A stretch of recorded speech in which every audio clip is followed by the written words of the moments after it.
یہ قربانی حضرت ابراہیم کا طریقہ ہے. حضور نے اگرچہ نبی پاک کی اپنی سنت تھی، یہ بھی کہہ سکتے تھے سنتی و سنت ابیکم ابراہیم، میری سنت ہے اور تمہارے باپ ابراہیم کی سنت ہے. یہ نہیں فرمایا. جب صحابہ نے کہا قربانی کیا ہے، فرمایا سنت ابیکم ابراہیم، یہ تمہارے باپ ابراہیم کی سنت ہے. ہر صاحب نصاب پر قربانی واجب ہے.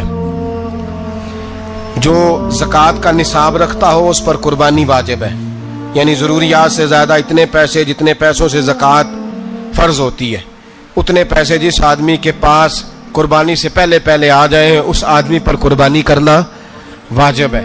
بکرا، چھترا، دمبا 1 سال کا یا دمبا 6 مہینے کا ہو پر اتنا بڑا محسوس ہوتا ہو کہ لگے کہ 1 سال کا ہے، اس کی قربانی ہو سکتی ہے. جانور میں کوئی عیب نہیں ہونا چاہیے، اتنا کمزور نہ ہو کہ ذبح جہاں اسے کرنا ہے وہاں وہ چل کے جا نہ سکے، اتنا کمزور جانور نہ ہو، اس کے اندر بظاہر کوئی اتنا بڑا نقص نہ پایا جاتا ہو، کانا نہ ہو، لنگڑا نہ ہو، کوئی اس کی ہاتھ نہ کٹے ہوئے ہوں، ایسا نقص جو واضح ہو. بکرا 1 سال کا، گائیں اور بھینس یہ 2 سال کی، اونٹ 5 سال کا. اب اس میں یہ ہے کہ ہمارے بہت سارے دوست، چونکہ ہم دیہاتی لوگ ہیں تو پوچھتے ہیں کہ دوندا نہیں ہے تو چوگا نہیں ہے، تو یہ ہماری پنجابی کی اصطلاحات ہیں. پنجابی کی شریعت اسلامیہ نے سال بتائے ہیں، یہ تو ہم نے اپنی آسانی کے لیے یا دیہاتوں میں جو ماحول تھا اس طرح کا جانور لیں، خوبصورت جانور لیں.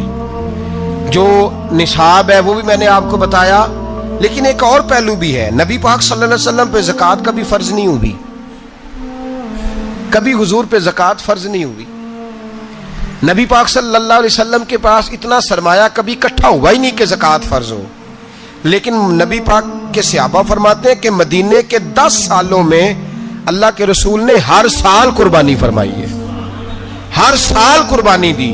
اور جس سال حضور حج کرنے گئے اس سال اللہ کے نبی نے 63 اونٹ ذبح فرمائے. اور حضور صلی اللہ علیہ وسلم جب اونٹ ذبح کرنے لگتے نا تو صحابہ کہتے ہیں اونٹ خود دوڑ کے حضور کے سامنے آ کے لیٹ جاتا اور نبی پاک اسے ذبح کرتے اور فرماتے ہیں ایک دوسرے کو دھکے دیتے اونٹ کے، پہلے میں نے جانا ہے ذبح ہونے کے لیے، پہلے میں نے. انہیں پتا تھا کہ جو مصطفیٰ کے ہاتھوں ذبح ہوگا وہ تو دائمی زندگی پا جائے گا، یہاں بھی وہاں بھی زندہ. 63 اونٹ ذبح کیے. ایک اونٹ میں کتنی قربانیاں ہوتی ہیں؟ 7. اب 63 کو 7 سے ضرب دو گے تو کتنی بنے گی؟ اور پھر نبی پاک صلی اللہ علیہ وسلم نے 10 سال مدینہ منورہ میں قربانی دی، ہر سال. اب وہ 63 اونٹ، ایک اونٹ میں 7 قربانیاں، ہر سال یہاں قربانی. اور مولا علی شیر خدا فرماتے ہیں نبی پاک 2 قربانیاں دیتے. میں نے کہا حضور 2 جانور ذبح کر رہے ہیں آپ، تو حضور نے فرمایا ایک میری طرف سے، ایک میری امت کی طرف سے، غریبوں کی طرف سے. اور حضرت علی کو حضور نے وصیت فرمائی تو 2 دیا کرے گا. یا رسول اللہ صلی اللہ علیہ وسلم میں غلام ہوں، خادم ہوں. حضور نے فرمایا علی ایک تو نے اپنی دینی ہے، ایک میری طرف سے دینی ہے. 2 قربانیاں. مولا علی نے بھی ساری زندگی 2 قربانیاں دی. حضرت علی بھی مال کے نصاب نہیں تھے، اپنا مکان ہی نہیں تھا، کوئی کاروبار نہیں تھا، کئی دن فاقے رہتے تھے، پر قربانیاں کتنی دیتے تھے؟ 2. ہمارے پاس ویسے اگر سسرال میں، میکے میں، کزنوں میں کچھ شادی ہو جائے تو 50-60 ہزار کا خرچہ برابر ہے، وہ پکا ہے. اور قربانی کی باری غریب ہو گئے، سارے غریب ہو گئے، کہتے نہیں یہاں مشکل ہے. او خدا کے بندے، اللہ کے ساتھ تجارت کر، اس کے رستے میں 1 دے گا، رب تجھے 70 گنا اضافہ کے ساتھ عطا فرمائے گا. قربانی مال کے نصاب پہ ہے. کوشش کیا کریں کہ اللہ کے رستے میں جب دینا ہو پھر لیت اللہ سے بچیں، خوبصورت جانور لائیں. جن کو اللہ نے توفیق دی ہے ان کے لیے نصیحت ہے، جن کو اللہ نے توفیق دی. میں نے اپنے حضرت صاحب کو دیکھا ہے، وہ کہتے تھے کئی جانور اللہ نے بڑا نوازا ہے. کہتے ایک میرا ہے، ایک میرے ماں کا، ایک میرے باپ کا ہے، ایک میرے فلاں استاد صاحب کا، ایک میرے پیر صاحب کا ہے. یہ جانور غوث اعظم جیلانی کا نام کا دے رہا ہوں. اور پھر ایک بڑا خوبصورت جانور بندہ ہوتا اور حضرت خود ان کو چارہ ڈال رہے ہوتے. تو حضور یہ کیا ہے؟ فرمانے لگے یہ میں رسول اللہ کے نام پہ قربان کروں گا، یہ نبی پاک کے نام پر قربان کیا جائے گا. جن کو اللہ نے حیثیت دی ہے وہ کوشش کریں اپنے محبوب کی طرف سے بھی قربانی کریں، نبی پاک کے نام کی قربانی دے. خوبصورت سا جانور پیارا، پھر اس کی خدمت ہو، پھر اس کی قربانی دی جائے اور نبی پاک کے نام پر قربانی دی جائے. حضور نے خود وصیت فرمائی حضرت ابو بکر صدیق کو، قربانی بڑا حسین عمل ہے. اور میرے نبی پاک صلی اللہ علیہ وسلم نے ناراضگی بھی فرمائی ذرا خوگر حمد سے تھوڑا سا گلا بھی سن لے. میرے حبیب نے فرمایا جو طاقت کے باوجود قربانی نہ کرے وہ ہماری عیدگاہ میں عید کی نماز پڑھنے نہ آئے, وہ نہ آئے. اور یا رسول اللہ جو کرے گا, فرمایا قربانی کے جانور کا خون کا قطرہ بعد میں زمین پہ گرے گا, اللہ اس کے سارے گناہ پہلے معاف فرما دے گا, اللہ اس کے سارے گناہوں کو بخشے گا. قربانی کریں, خوبصورت انداز میں کریں, اللہ کی رضا کے لیے. بزرگوں نے لکھا ہے 3 حصے کرو گوشت کے, ایک گھر میں رکھو, ایک رشتہ داروں میں بانٹو, پڑوسیوں میں بانٹو, اور تیسرا فقط غریبوں کو دو.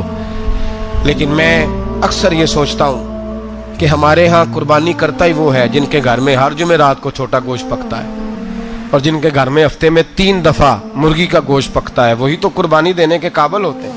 تو وہ بھی اگر قربانی کے بکرے میں سے بھی تیسرا رکھنا چاہیں تو اجازت تو ہے, میں نے کہا سارا رکھنے کی بھی اجازت ہے.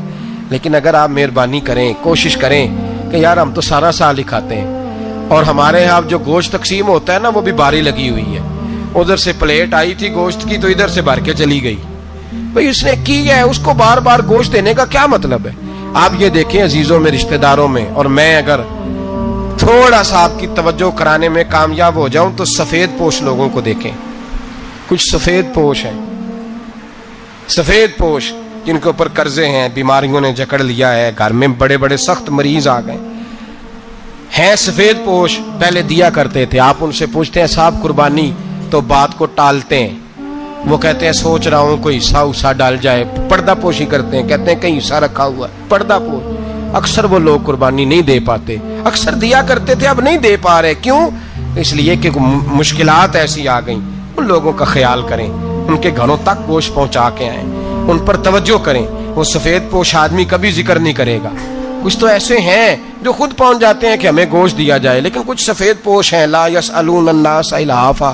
اللہ فرماتے کچھ لوگ لپٹ لپٹ کے سوال نہیں کرتے, سفید پوشی کا بھرم رکھتے ہیں, کا مزاج نہیں. ان کی طرف دیکھیں, اپنے رشتہ داروں کو دیکھیں, خاص کر ان رشتہ داروں کو دیکھیں جن کا آپ کو پتہ ہے کہ غریب ہیں, مجبور ہیں, ان کے گھروں میں گوشت بھیجیں. غریب بیٹیوں, غریب بہنوں کا خیال کریں, اس طرف متوجہ ہوں, ان کے ساتھ اس نے سلوک کریں, اس طرف آپ لوگ خیال کریں. اللہ تبارک و تعالی نے قرآن مجید میں نبی رحمت علیہ الصلاۃ والسلام سے فرمایا ہے کہ اے محبوب علیہ السلام, بے شک ہم نے آپ کو خیر کثیر عطا فرمائی ہے. انا اعطیناک الکوثر, محبوب ہم نے آپ کو خیر کثیر دے دی. اب آپ اس کے جواب میں یہ کریں کہ فصلی لربک, اپنے رب کے لیے نماز پڑھیں, وانحر, اور قربانی کریں. نماز پڑھیں اور قربانی کریں. ان شانئک ھو الابتر, آپ کا جو دشمن ہے وہ بے نام و نشان رہے گا. آپ کا دشمن. قربانی شعار اسلام میں سے ہے. قربانی اللہ کو بڑی محبوب ہے. نبی رحمت علیہ السلام نے فرمایا 10 ذی الحج کو جو عمل اللہ کو سب سے زیادہ پسند ہے. ظاہر ہے 10 ذی الحج کو لوگ نماز بھی پڑھتے ہیں عید کی, اور فجر کی نماز بھی پڑھتے ہیں, ذکر بھی کرتے ہیں, عبادت بھی کرتے ہیں, بہت سارے کام کرتے ہیں. لیکن حضور علیہ السلام فرماتے ہیں کہ اللہ کو 10 ذی الحج کو جو کام سب سے زیادہ پسند ہے وہ خون بہانا ہے, جانور کو ذبح کرنا ہے. نبی پاک صلی اللہ علیہ وسلم نے اپنے غلاموں کی دلچسپی پیدا فرمائی ہے قربانی کے ساتھ, شوق اور ذوق کا ذکر فرمایا ہے. کچھ کام ایسے ہوتے ہیں جو کسی کی غیر موجودگی میں بھی ہو جاتے ہیں, لیکن نبی پاک صلی اللہ تعالیٰ علیہ وسلم نے حضرت فاطمہ الزہرا رضی اللہ تعالیٰ عنہ سے فرمایا کہ فاطمہ ادھر آؤ, یہاں میرے پاس کھڑی ہو جاؤ. یا رسول اللہ کیا ہونے لگا ہے؟ فرمایا میں تمہارے قربانی کے جانور کو ذبح کرنے لگا ہوں. قریب کھڑا کر کے حضرت فاطمہ کو حضور نے ذبح فرمایا. میں اکثر یہ بات آپ احباب سے عرض کرتا رہتا ہوں کہ نبی کریم علیہ السلام کے کاشانہ نور پہ 2 3 مہینے تک کھانا نہیں پکتا تھا, لیکن قربانیاں اللہ کے رسول ہر سال 2 دیا کرتے تھے. کھانا 2 مہینے نہیں پکا اور قربانیاں 2, اور 2 قربانیاں دے کے حضور فرماتے ایک میری طرف سے ہے, ایک میری امت کی طرف سے ہے.